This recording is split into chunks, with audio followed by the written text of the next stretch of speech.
Di Metro Siang kali ini kami menyoroti ini pemirsa, bahwa bicara bahaya judol, tapi kenapa masih tetap banyak yang main begitu ya. Masyarakat makin melek digital, sosialisasi jalan terus, edukasi digencarkan. Tapi satu pertanyaan yang besar adalah, kenapa judi online ini tetap subur, bahkan makin merajalela begitu.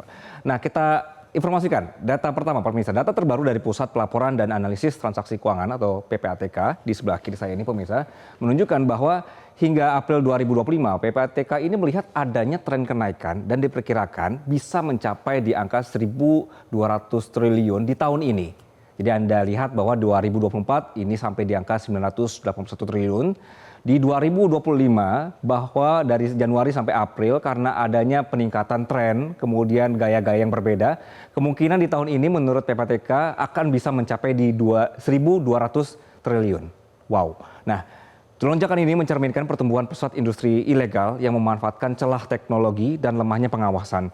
Kepala PPATK Ivan Yustiavandana menyoroti bahwa pergeseran pola transaksi, kemudian juga termasuk penggunaan aset kripto dan platform digital lainnya, ini turut mempercepat dana atau juga arus dana keluar dari sistem keuangan nasional. Kita bergeser ke informasi berikutnya. Judi online makin marak di Indonesia, tapi di balik janji menang besar, ada bahaya besar yang mengintai juga. Pertama, ini uang masyarakat banyak yang bocor pemirsa ke luar negeri karena mayoritas situs judi berbasis di luar. Ini artinya uang tidak berputar di dalam negeri. Kemudian produktivitas juga menurun. Banyak orang bermain judi saat kerja, membuat mereka nggak fokus dan juga merugikan tempat kerja.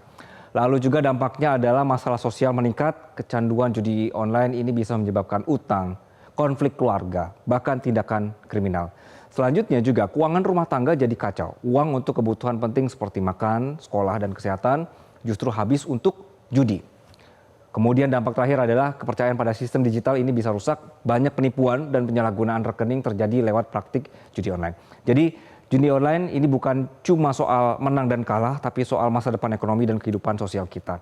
Selanjutnya pemirsa, upaya pemberantasan judi online yang kian meresahkan masyarakat ini banyak dilakukan juga oleh negara ya.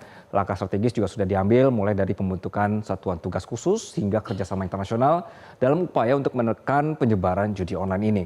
Kementerian Komunikasi dan Digital atau Kemdigi telah memblokir lebih dari 1,3 juta konten sejak 20 Oktober 2024 sampai di 23 April 2025. Pemblokiran ini mencakup ada 1.192.000 situs judi dan 127.000 konten di media sosial. Jadi pemerintah juga tengah menyiapkan regulasi baru dalam bentuk peraturan pemerintah sebagai payung hukum pemberantasan judi online. Regulasi ini akan mengatur kewenangan kementerian dan lembaga terkait, termasuk pengawasan terhadap sistem pembayaran dan juga perbankan.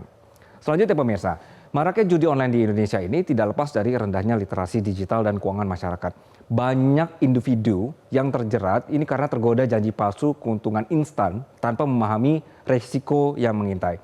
Untuk mencegah hal ini, pemerintah melalui Kementerian Komunikasi dan Digital bekerja sama dengan Kementerian Koordinator Pembangunan Manusia dan Kebudayaan meluncurkan adanya program literasi digital nasional.